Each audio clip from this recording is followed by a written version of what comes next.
Tem uma pessoa que você provavelmente conhece, ou talvez seja você mesmo. Era alguém presente, participativo, que respondia a mensagens, que aparecia nos encontros, que mantinha os laços com uma certa constância. E então, em algum ponto, sem um anúncio, sem uma explicação clara, sem uma briga ou um evento dramático que justificasse, algo mudou. As respostas começaram a demorar mais. Os encontros foram sendo cancelados com desculpas que eram verdadeiras, mas que também eram pretextos. O círculo foi se contraindo, o silêncio foi aumentando, e de fora, para quem observava, pareceu que a pessoa estava sumindo. Mas por dentro, para quem estava vivendo, a experiência era diferente. Não era exatamente tristeza, não era exatamente cansaço, embora o cansaço estivesse lá. Era algo mais difícil de nomear.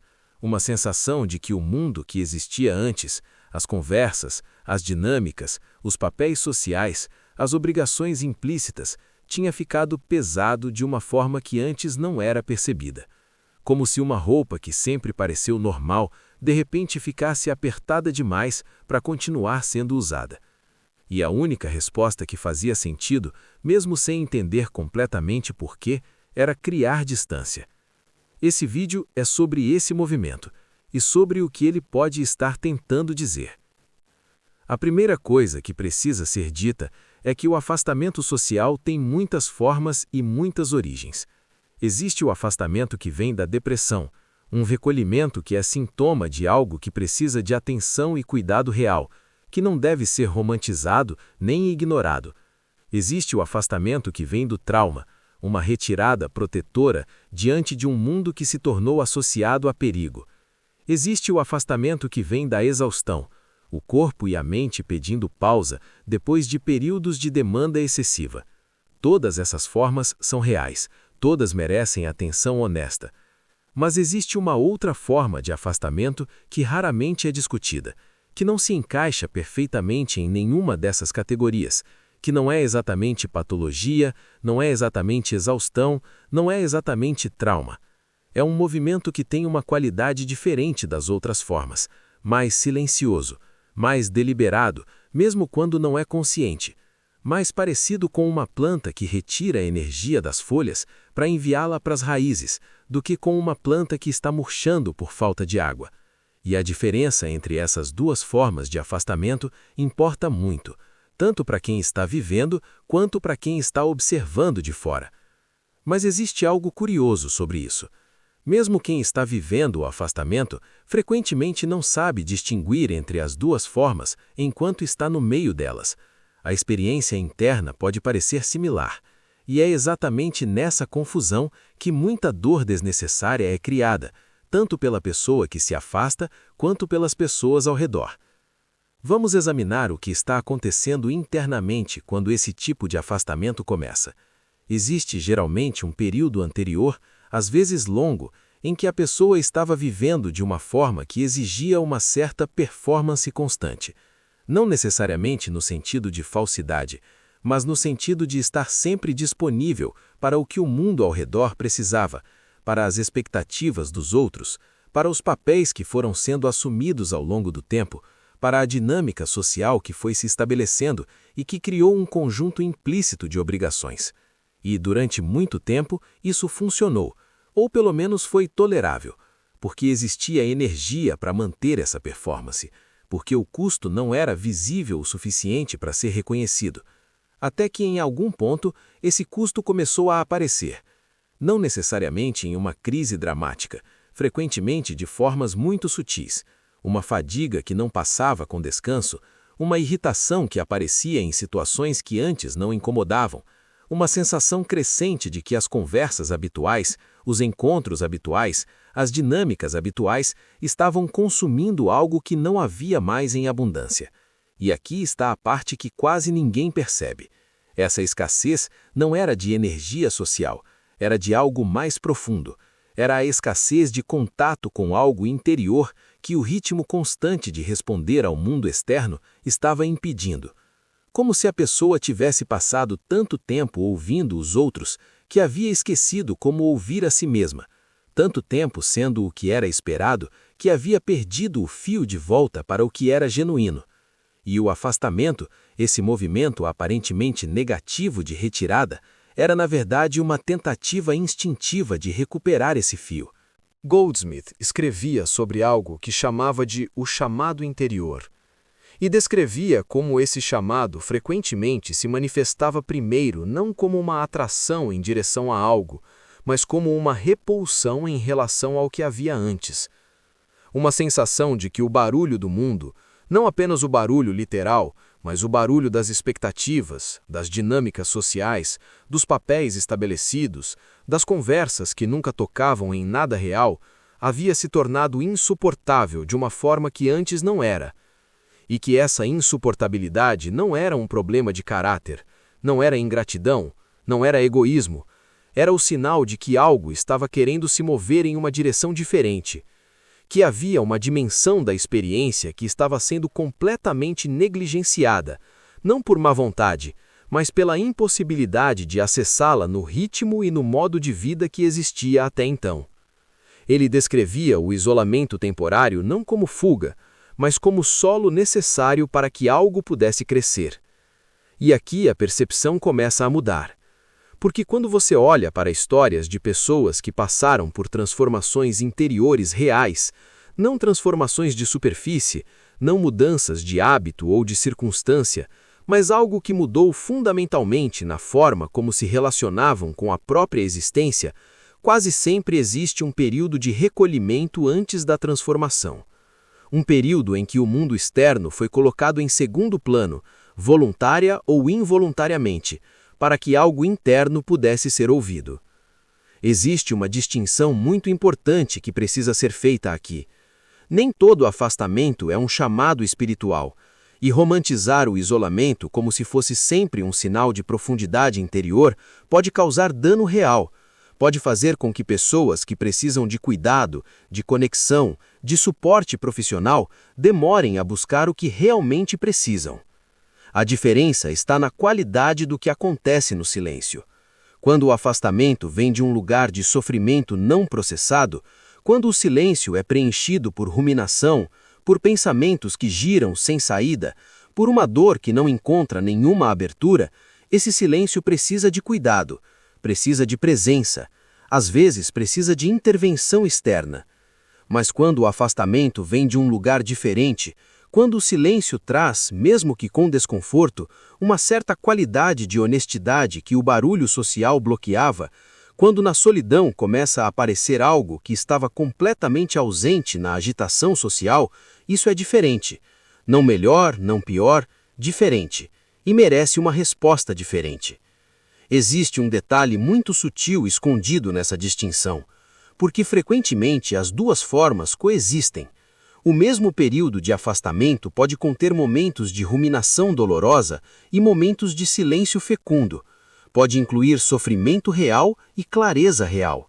E a tarefa, para quem está vivendo e para quem está observando, é aprender a distinguir entre as duas qualidades, a cuidar do sofrimento real sem patologizar o silêncio necessário.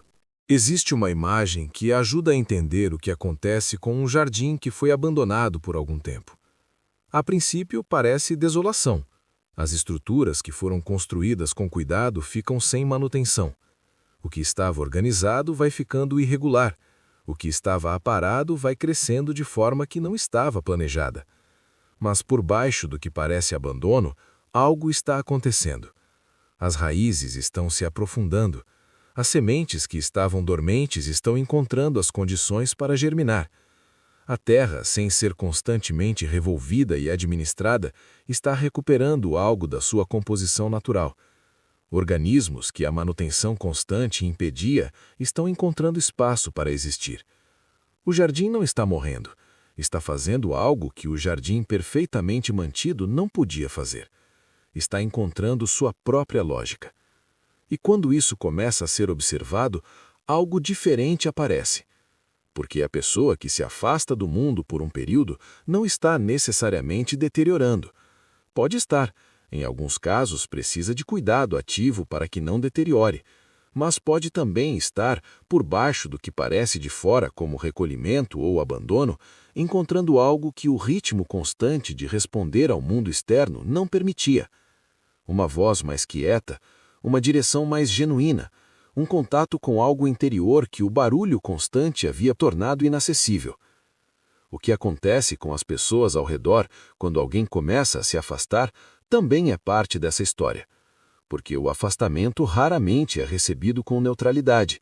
Ele provoca reações, preocupação genuína, confusão, às vezes mágoa, às vezes interpretado como rejeição, às vezes como crítica implícita ao grupo, à dinâmica, ao que existia antes. E essas reações, por mais compreensíveis que sejam, frequentemente criam uma pressão sobre a pessoa que se afastou para que retorne, para que explique, para que tranquilize, para que volte a ser o que era antes. E aqui existe algo muito delicado, porque essa pressão, mesmo quando vem de amor genuíno, mesmo quando vem de preocupação real, pode interromper exatamente o processo que estava começando. Pode fazer com que a pessoa retorne prematuramente a uma dinâmica que havia se tornado insustentável, sem ter encontrado o que estava buscando no silêncio. Talvez você já tenha vivido isso sem perceber. Seja como a pessoa que se afastou e sentiu a pressão de ter que justificar uma necessidade que nem ela mesma conseguia articular completamente, seja como a pessoa que ficou e interpretou o afastamento do outro como algo sobre si mesma, como rejeição, como descaso, como sinal de que algo havia quebrado, quando na verdade era sobre algo completamente interno ao outro. Nenhuma das duas posições é simples, e a compaixão que a situação pede é em todas as direções. Existe uma pergunta que vale ser feita diretamente. Se você está vivendo esse afastamento agora, ou se já viveu, o que estava buscando no silêncio? Não no sentido de uma resposta intelectual, no sentido de uma observação honesta do que acontecia quando o barulho do mundo diminuía. Para muitas pessoas, o que aparece primeiro no silêncio é desconfortável. Pensamentos que a agitação social estava cobrindo. Perguntas que o ritmo constante de responder ao mundo estava adiando. Uma clareza sobre coisas que não estavam funcionando e que era mais fácil ignorar enquanto havia barulho suficiente para cobri-las. E esse desconforto inicial faz muita gente retroceder. Faz o afastamento parecer um erro, como se o silêncio estivesse produzindo sofrimento em vez de aliviar. Mas existe um ponto muito específico que talvez ainda não tenha sido percebido. O desconforto que aparece no silêncio raramente é criado pelo silêncio. O silêncio apenas torna visível o que estava lá antes, coberto pelo barulho. E tornar visível o que estava escondido, por mais desconfortável que seja inicialmente, é o primeiro passo de qualquer processo honesto de transformação. A questão não é se o silêncio vai ser confortável. A questão é o que você vai fazer com o que aparece nele. Existe um horizonte que aparece para algumas pessoas depois de um período de afastamento que é muito difícil de descrever para quem não passou por isso. Não é a volta ao que existia antes, como se o período de recolhimento fosse um parêntese e a vida real estivesse esperando do outro lado igual a como estava. É algo diferente. Uma capacidade de se envolver com o mundo de uma forma que não estava disponível antes. Não porque o mundo mudou, mas porque a relação com ele mudou. As mesmas situações que antes pareciam exaustivas passam a ter um peso diferente, não porque se tornaram fáceis, mas porque existe um ponto interno mais estável do qual é possível se envolver com elas sem ser completamente consumido por elas. As mesmas pessoas que antes pareciam demandar demais passam a ser encontradas com mais presença, porque existe algo disponível para oferecer que antes estava completamente esgotado. Goldsmith descrevia isso como viver do interior para o exterior, uma inversão da direção habitual em que a maioria das pessoas vive.